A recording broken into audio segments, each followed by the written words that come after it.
Good afternoon, retail traders. I'm Washboardjim with a sneaky snake trading strategy where I like talking about chart patterns, moving averages, and being in the now. And I love to show people my strategy. I created this strategy in about 4 years, in and out, been trading for over 21, and I finally got this thing down to a fine tuning. And I just like to share these little moves that happen during the day, and we're going to talk about the SPX.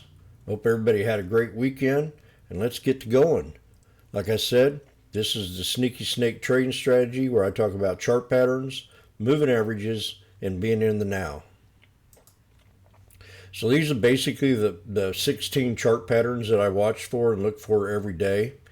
And you're welcome to go ahead and copy and paste this, or just look up bullish bearish chart patterns on Google and find your own diagram. Now, we have a continuation pattern to the downside. These are all bearish. We have a bearish flag, a bearish wedge. Now this sometimes they can break out to the upside once they squeeze, so this is kind of an iffy one, but it usually pulls back. And then we have the symmetrical flag. We have continuation pattern. We have the ascending triangle, the bullish flag. We have what you call a bullish wedge, and then we have a symmetrical triangle. See, the bullish wedge, you're coming from the upside, but I mean, this could be the same thing. You could have this symmetrical triangle and the bullish wedge are almost identical. You have the reversals. You have a head and shoulders, which we'll talk about today. And we'll talk about the wedge. And we also have here a rising wedge. Again, you got the rising wedge. You got a bullish wedge. About the same thing. We have a double top, triple top. Inverse head and shoulders is one of my favorite patterns that I like to trade with.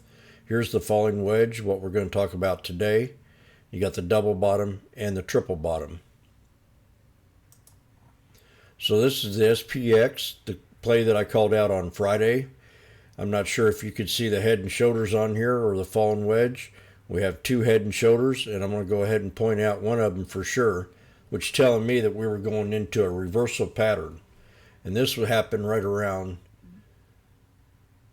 1:12, which is 2:12 Eastern time. And here's your head and shoulders right here. So we're going to go ahead and talk about the moving averages that I use in this case, because the moving averages come into play. We have, if you want to jot these down, we have the EMAs, we have the 9, the 63, the 21, and the 200 EMAs on this chart. The SMA, I have the 50 and the 200 SMA.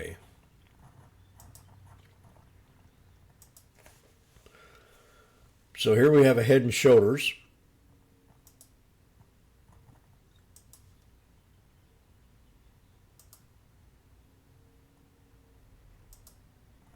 I want you to keep an eye on this head and shoulders right here. So we have a head and shoulders, and usually when you see a head and shoulders, they like to pull back and consolidate. And we had a little breakout to the upside, and she pulled back more. And then we had another breakout to the 200, and she pulled back more. This head and shoulders met up with this head and shoulders right here. So if you were using like the same trend line and you were trading the bottom here on this trade, and I'm going to point out the falling wedge in a second, you'd know that that could be a good exit idea to get out of the trade for a fast scalp.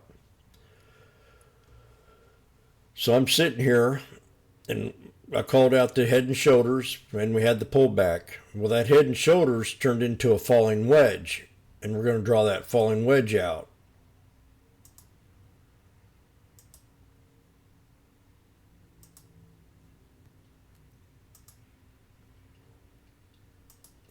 So there's your falling wedge.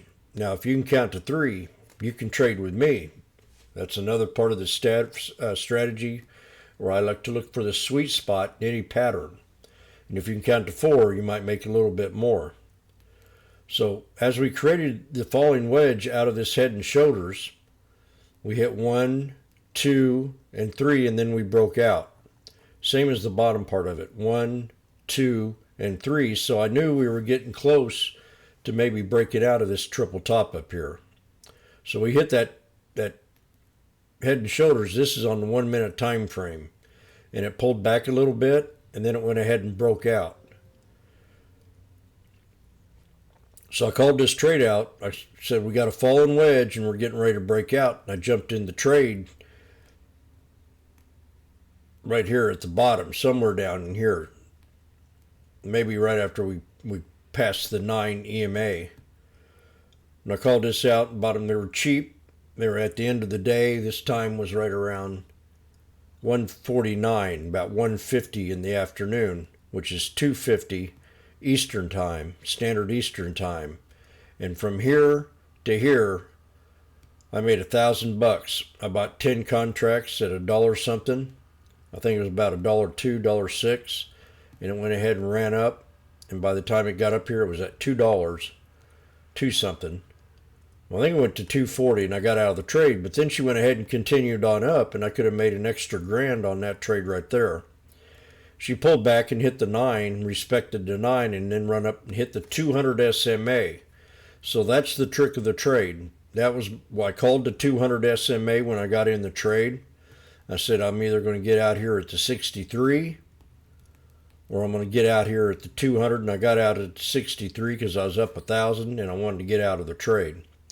But this is called a falling wedge. We had a head and shoulders, which told me that we were going to pull back.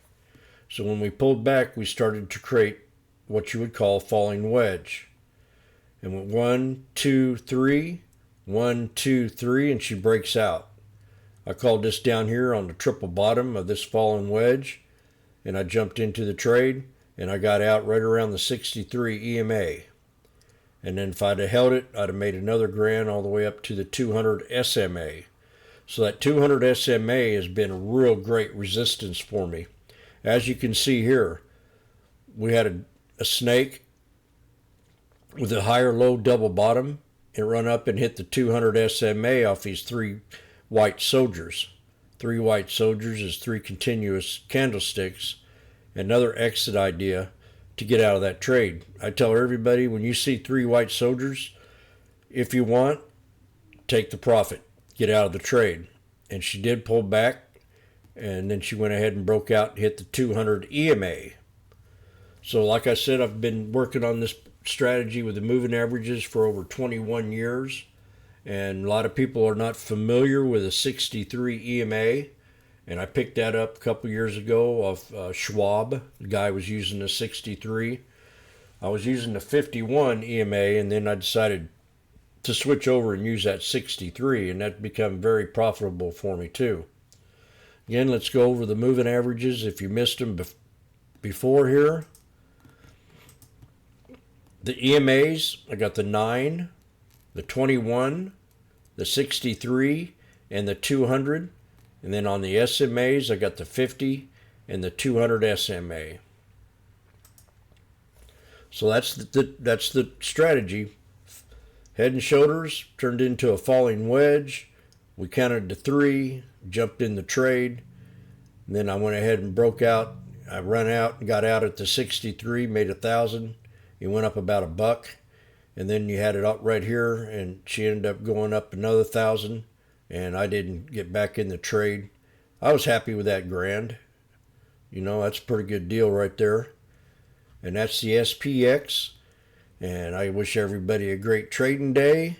Again, this is the Sneaky Snake trading strategy where I talk about chart patterns, moving averages, and being in the now. And have a great day.